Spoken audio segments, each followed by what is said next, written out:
We are live once again from the front lines of this presidential election for the first in the nation primary. Most polls close in just 2 hours from now, 7 p.m. Eastern, and you are looking live at voters in the Nashua. GOP candidates are anxiously awaiting the results after a final drive to get out the vote. You have to get out, and you have to vote no matter what. Get your friends and family to vote, because we're going to do as well as we possibly can.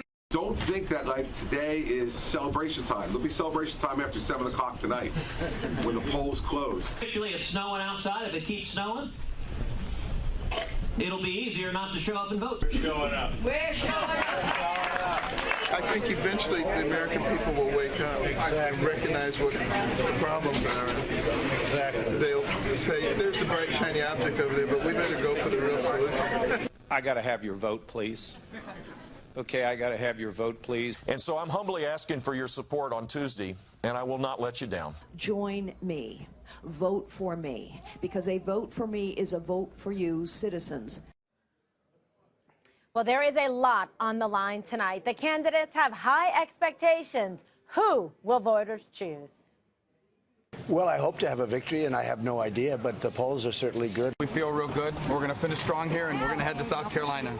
It feels like there's all the work could pay off, and we'll see. It's been really a great run. I've had an absolute ball here, and we're going to do very well today. And so we don't know what the results are going to be here. I hope we do well.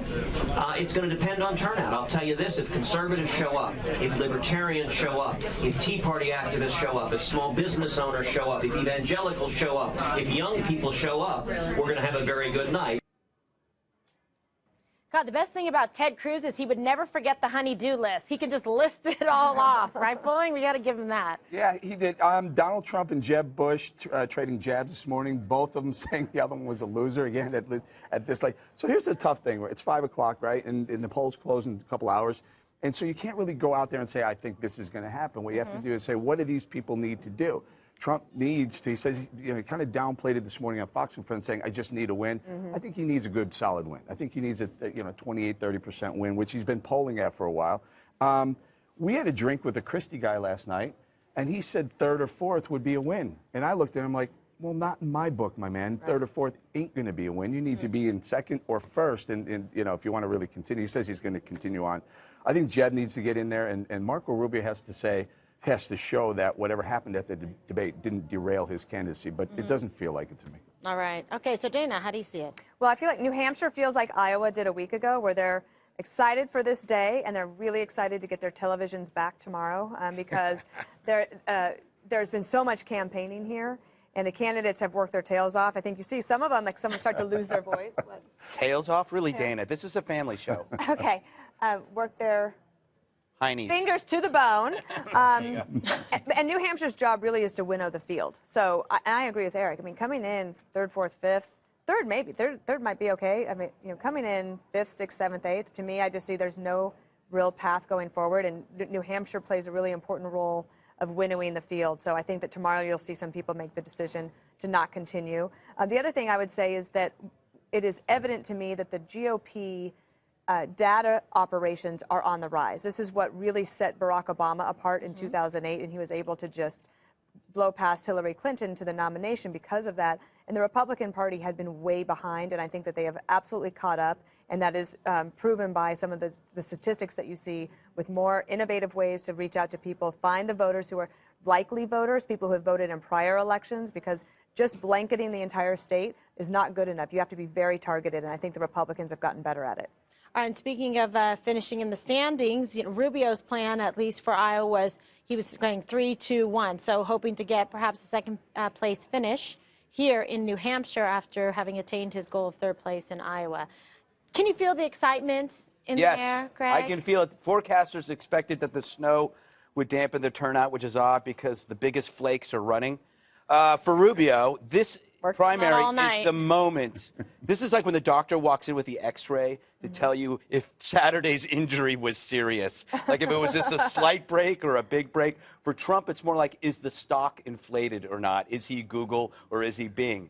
The governors are treated as though they are one thing, like they're a BLT. Blob.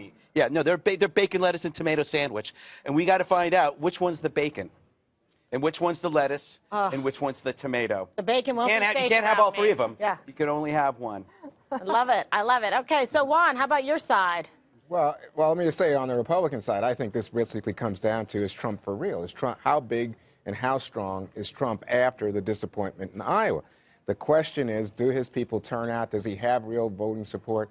And I think on the second level, to me, it goes right to people like John Kasich, because Kasich has a lot of support from the Republican establishment in the state, Kimberly.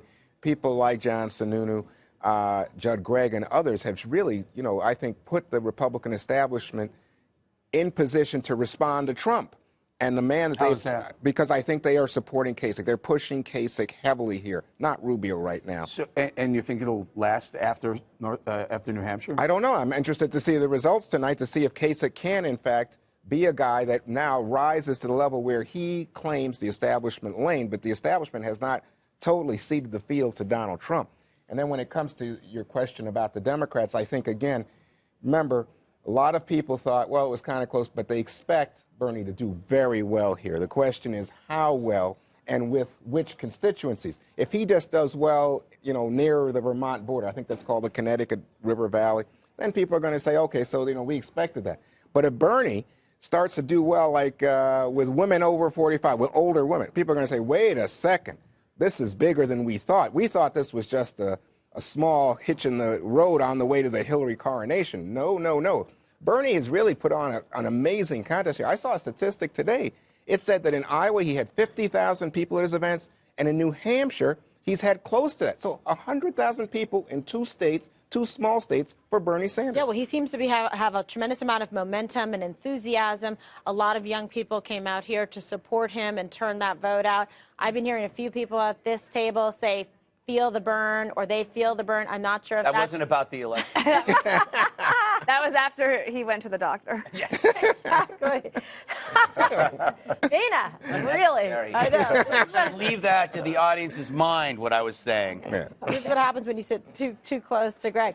But it's going to be about getting out the vote, Eric, and who's going to be able to. I think it is going to matter because it did have an impact in Iowa. Well, so you've got to make so sure people get to the polls. Deputy Secretary of State said the turnout was strong and steady, so it feels like people are energized this election season. They were in Iowa. They probably will be here as well. But who does it benefit anyone in particular? Everyone says Trump, but is it? It depends. It didn't work in Iowa.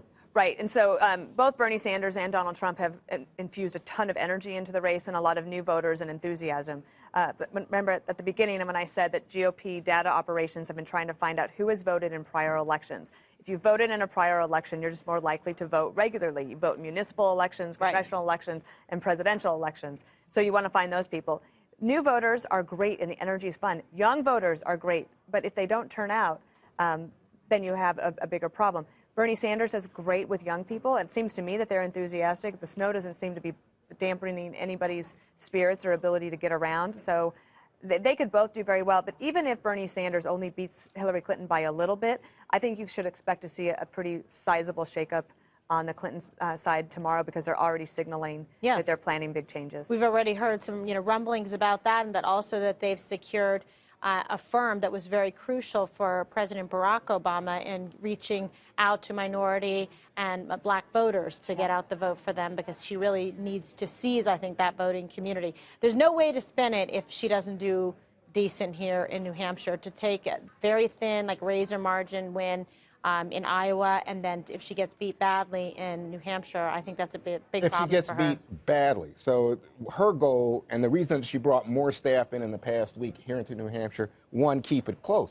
But the secondary strategy is keep Bernie from going on. So Bernie has to pay attention here. He's had to stay focused here. He can't go on and start campaigning elsewhere, and he really doesn't have much structure elsewhere. So it would be a matter of him catching the He's got wave money, though. and Yeah, the he raised $30 media. million Plenty in of money. January. Yeah, but you got to build structure. No Isn't it doubt. funny that the socialist is raising more money than anybody? Yeah, it is a joke. Anyone on the Republican side, Hillary first, then the socialists. But And he's not sharing it. There are GOP candidates who are down to $1 million.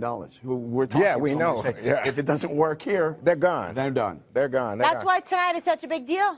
I mean, come on. You know, one last thing to Anything around. mention, What? the ongoing fight between Christie and Rubio. It has not stopped. I mean, these guys, you know, the thing that happened over the weekend with Rubio Like on the UFC. debate. But man, I mean, they go after now. Rubio is saying Christie on gun control, and Christie's saying that Rubio, you wouldn't know he'd ever been in the Senate. It really is disgusting. Yeah, I'm telling you, What boys is throw happening, punches. Juan? What is wrong with this world? Hardball. I have no idea. At this table.